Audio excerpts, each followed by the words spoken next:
Welcome to the Three Martini Lunch. Grab a stool next to Greg Columbus of Radio America and Jim Garrity of National Review. Three Martinis coming up. Hey, glad you're with us on this Monday. We have good, bad, and crazy martinis for you today. We're brought to you by Theragun. And Jim, let's dive right into it. If this good martini actually happened, and I have reason to believe it did, this is a huge moment in the Middle East in a year full of huge moments in the Middle East. We now, of course, have 4 members of the Abraham Accords because you've got the UAE, Bahrain, and Sudan, which have signed on to normalize relations with the Israelis. The Trump administration had hoped to get others on board, and maybe some are close, although with changing administrations, who knows how that complicates things.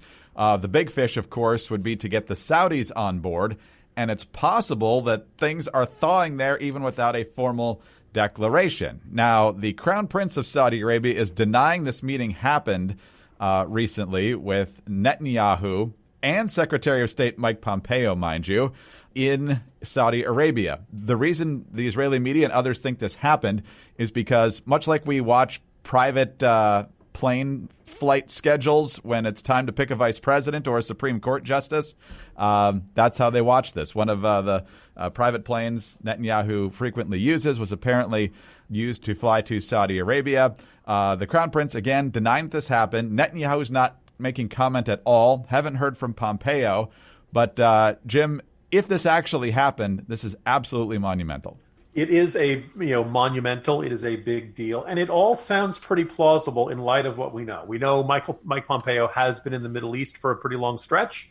More and kind of, I don't want to necessarily say an unusually long stretch of time, but, more than your usual checking in with our usual allies type visit.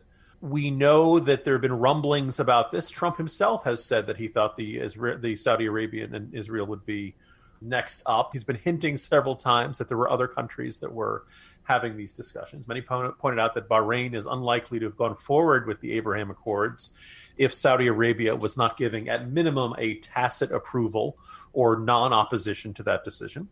And the other thing, which I'll just note, is that every once in a while, pretty much since Iran's nuclear program really got rolling, there have been intermittent rumors about the Saudis and Israelis doing, behind the scenes intelligence sharing, low-level cooperation on things to muck up the works for Iran. The stuff has never come out. The Israelis are very good about keeping their secrets. Saudi Arabia is a closed society. They're pretty good about keeping their secrets too, but they do have shared interests there. And the other one last thing I'll just kind of float as a possibility.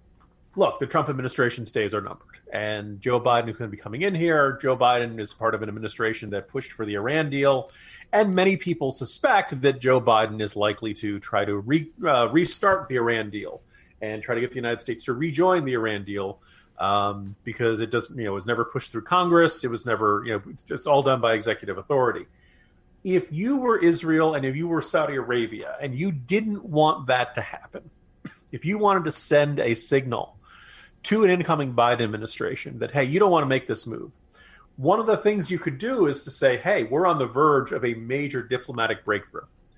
We could have something that would be a beautiful ceremony. They could hold the ceremony anywhere, but theoretically, if sometime early in 2021, once everyone's had their shots or something, if Joe Biden wants to have a White House ceremony with the King of Saudi Arabia and Prime Minister Netanyahu, boy, that would be a heck of a wonderful sort of event that any president would love to host.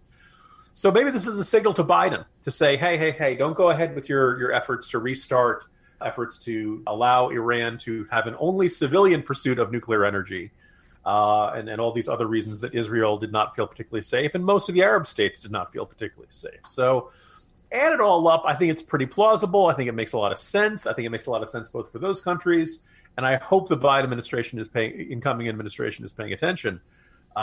We'll see how things shake out there. And again, this is no one said on the record, yes, this meeting happened. So I suppose we should take it with a grain of salt or two. But, Greg, maybe that salt's from the Dead Sea. It could be. Quick clarification here. It's not the Crown Prince who denied that the meeting happened. It's Prince Faisal bin Farhan al Saud, who is the foreign minister. The Crown Prince, Mohammed bin Salman, has not gone on the record saying the meeting did not happen. And according to Israeli sources, in addition to Netanyahu and the Crown Prince, the head of the Mossad, Yossi Cohen, was also there along with Mike Pompeo. So maybe we'll find out one way or the other soon whether this actually happened, and if so, what's going on. But like you said, with Biden at least talking at this point like he wants to reinstate the Iran deal and seeing what that actually did to the region, hopefully he thinks better of it. And now that he's starting to put his foreign policy team together, generally populated by people who could be a lot worse, and it's also populated by people who are pretty chummy towards the Iran deal, so I'm not overly optimistic. Greg, I have a piece in the corner this morning looking at the selections we've seen so far and saying, it could be worse. Now, I'm figuring everyone's going to say, Jim, why are you cheerleading for these selections? No, I'm just saying that it's not Stacey Abrams and Susan Rice and Andrew Cuomo and all the folks we really didn't want to see in this administration, at least not yet. So, knocking on wood, could be worse. Well, negotiating peace in the Middle East can be stressful. And one of the ways to ease the tension in the shoulders and beyond, as well as the region, is Theragun. That might be putting a little bit too much credit to Theragun. I don't want to give him that much responsibility to actually solve the Middle East crisis. But, for the people who are actually trying to work this out in a good faith way, I think they could all use Theragun as these thorny issues get settled out. Because, look, the stress of daily life weighs on all of us. And whether you're an elite athlete or just a regular person trying to get through the day, muscle pain and muscle tension is a real thing, and it's been a really stressful year, and the Theragun is a great way to ease out the tension in those muscles. As I said, we've had a chance to use the Theragun, and my wife and I absolutely love it. You connect it to your app. You go through different your quads, your calves, your bottoms of your feet, your shoulders, your back, everything, and it just really does make you feel much more relaxed and comfortable. And I just went to the chiropractor last week, and I said, you use this thing on me quite a bit, but you know what you're doing. Is this something we should be doing at home? And he said, oh yeah, absolutely. Don't stick it next to your head, but the Theragun, in terms of relieving pains and strains in your muscles, is a very good tool. So that among those other reasons, that's why we use the Theragun. That's why you should use Theragun, the handheld percussive therapy device that releases your deepest muscle tension using a scientifically calibrated combination of depth, speed, and power. And now, as quiet as an electric toothbrush. That's because the all-new Gen 4 Theragun has a proprietary brushless motor that is so quiet, you will wonder if it's on, while you soothe your aching muscles with Theragun's signature power, amplitude, and effectiveness. So try Theragun for 30 days. There really is no substitute for the Theragun Gen 4 with an OLED screen, personalized Theragun app, and the quiet and power you need. It starts at only $199. So go to Theragun.com/martini right now and get your Gen 4 Theragun today. That's Theragun.com/martini, Theragun.com/martini. All right, Jim, let's talk more about who's going to get to do what once the COVID vaccine is ready. We've already talked about Ticketmaster wanting proof of vaccination or a negative COVID test within, I think, 72 hours of going to a concert once the concerts actually resume.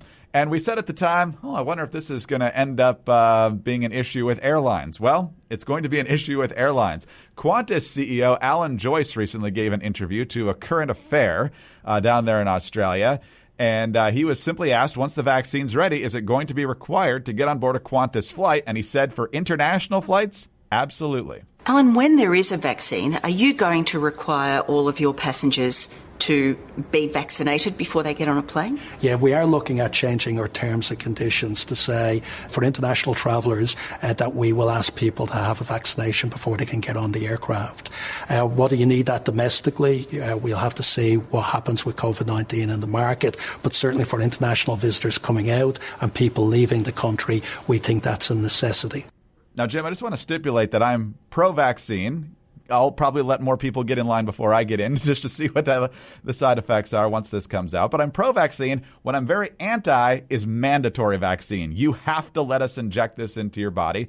I understand the rationale. We want to get this out of the way and so forth. But I think there is a personal liberty issue very much at stake here. And the more people that try to shove people out of society or reduce access to things if they don't get the vaccine. It's going to make the mask war look like kindergarten.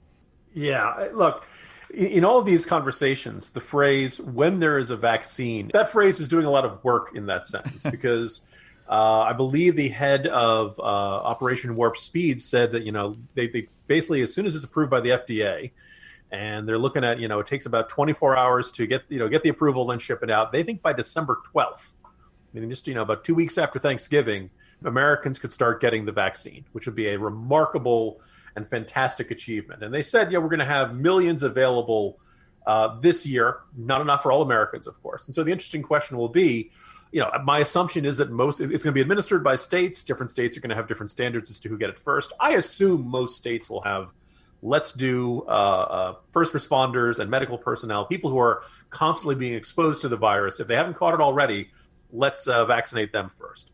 Then it probably would go to the elderly and those who are immunocompromised, the people who are at highest risk. And so what we're going to get is we're going to get vaccinated in stages. And it's possible some states will do it by age group. It's possible. My assumption is that they'll probably do it based on doctors' recommendations of who is most vulnerable. So it might be, if you have something that's compromising your immune system, you go to the front of the line. But if you've got diabetes or high blood pressure or some other factor, okay, you're going next month. So we're going to be in this thing where it'll be an interesting question of when there's a vaccine available. Well, it may not be available to all Americans at the same time. So if you're Qantas, or let's say you're some airline, and you have this abstract notion of we only want people who are vaccinated on our airline. If somebody is in that 65 or plus group and they aren't vaccinated and they're starting the vaccination for that group, do you hold them off? But you say to everybody who's 65 and under, that's okay, we're going to be fine. This is always going to be a little more complicated in practice than it is in theory. And I'm hoping that everybody has some leniency. Maybe, maybe there's long lines wherever. We aren't even sure where they're getting it. Are people getting it at doctors' offices? Are they getting it at particular testing facilities? At some point, could you get it at CVS or Walgreens? I noticed when I went to Walgreens the other day, they now have signs up that say the COVID-19 vaccine is not available yet. And Greg, I guess it's sort of a good sign. It means people must have been coming into the store and asking for it. They've probably heard the headlines. People at the Walgreens or CVS have to say, hey, they're in the testing stage. It's looking good, but it's not ready yet. We haven't had it arrive yet. So any authority, whether it's an airline, theaters, concert halls, stadiums, any big event where you want to have a lot of people there, as they're instituting these rules, I hope they have the good judgment to recognize not everybody's going to have the same level of access to this vaccine. And at some point you might be saying, I'm sorry, you can't go to that concert. You haven't had a vaccine yet. And this person will be answering, I haven't had be able to vaccinate yet because I'm not eligible yet. My state isn't going to allow people under age 30 until next month or something like that. So, but it does look like it's going to be a formula for severe headaches and a lot of arguments. And boy, we certainly had enough of those, have we, Greg? Right. What happens, though, when the distribution time is over and there's just people who we're not talking about haven't gotten our turn yet? It's just, I don't want to do that. So the anti-vaxxers.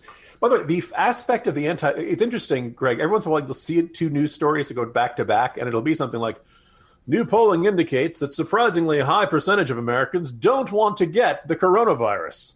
And then the next story, vaccine producers are warning they won't have enough vaccine for everyone all at once. Well, it seems like these two problems take care of each other. But you're right. We're going to have different standards in February or March than we are probably in like May or June. And the question would be, once we've got more than 330 doses, and by the way, remember, you need 2 doses.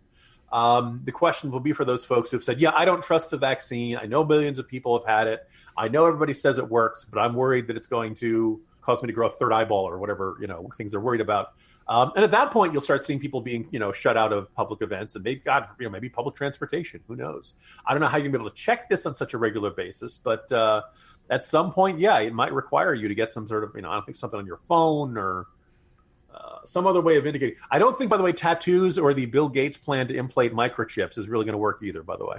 That's sarcasm, by the way, for the guy at Media Matters who listens to us and now says, Jim says Bill Gates is trying to implant microchips. I've never believed that. I've always thought it was Melinda. I'm a feminist, Greg. Hey, guys. guys, it's Mock and Daisy from the Chicks on the Right, and we're excited to tell you about our podcast, the Mock and Daisy Common Sense Cast. If you've been stressed lately with the information overload on social media or just don't feel like anything in the news makes sense anymore, don't worry, because we're here to clear things up. Every week, we discuss topics like cancel culture, national crisis, what's happening to our new generations, and if you're just plain tired of people trying to tell you what to do or how to live your life, we tackle that too. Find out more by going to our website, chicksontheright.com, or start listening on the Apple Podcast app, Spotify, or your favorite podcast app. Don't forget to leave a comment or review and subscribe. All right, Jim, on to our third martini now. And gosh, it just seemed like it was Thursday where Jenna Ellis and Rudy Giuliani were standing right next to Sidney Powell talking about how they were going to blow the doors off this voter fraud conspiracy that prevented Donald Trump from winning in a landslide. Well, something crazy happened between Thursday and Sunday because in a very terse statement issued last night, the Trump campaign team says this, quote, Sidney Powell is practicing law on her own. She is not a member of the Trump legal team. She is also not a lawyer for the president in his personal capacity, signed by Rudy and Jenna Ellis. So, Jim, I don't know if it was finally got to the point where, you know, in the vein of Tucker Carlson, okay, here are the allegations, let's see some evidence, and it still didn't get ponied up, or there was just a clash of personalities here, but this seems to be getting weirder and weirder all the time. Yeah, you know, Greg, this is time for people to pull up a chair and we'll just kind of have some blunt talk about things we have learned watching politics.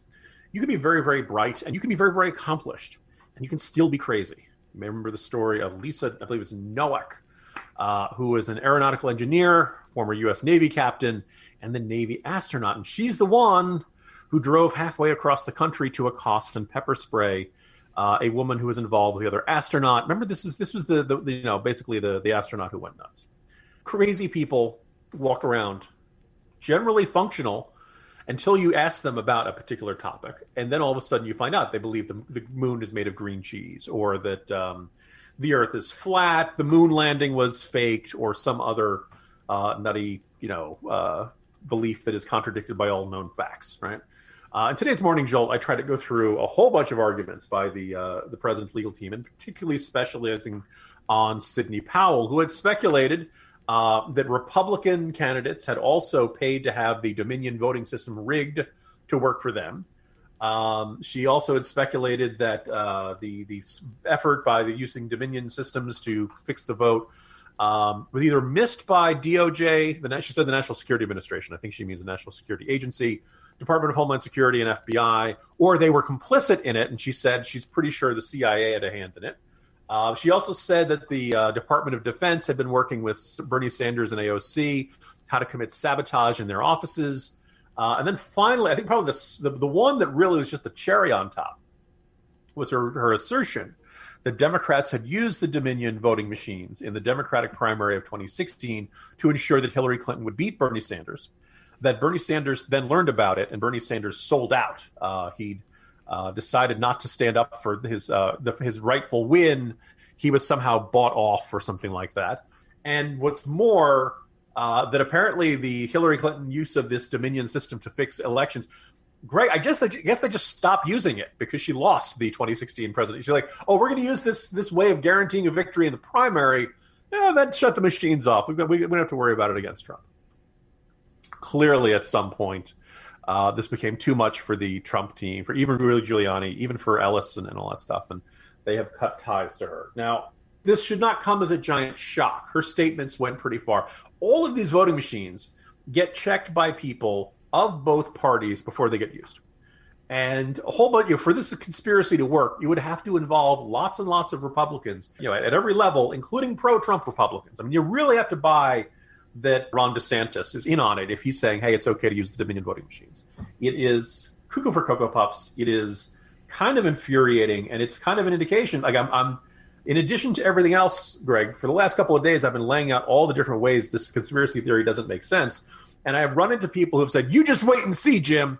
Well, the fact that the Trump campaign no longer is associating with Sidney Powell should be a giant red flag that she doesn't have the goods, that there is no Kraken to unleash, and that there's no grand conspiracy that she is about to unveil like Mulder and Scully.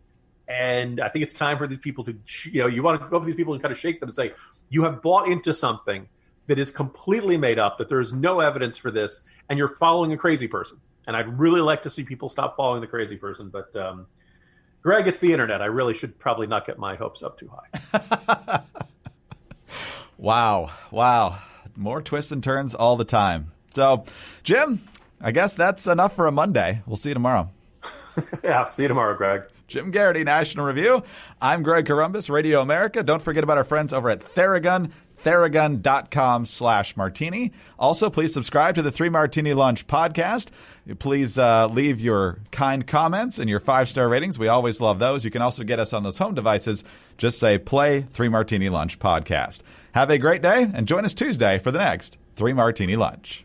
Hi, it's Dana Lash, host of The Dana Show. Every day, I'm here to keep you up to speed on the most important stories and info that you need to know in your very busy life. And if you're always on the go and you want to stay connected, just download our daily podcast and take it with you. It's a great way to get up to speed on what you need to know and what legacy media may not be telling you. Visit danaradio.com and click on the podcast link or subscribe at iTunes, Spotify, or wherever you get your favorite podcasts.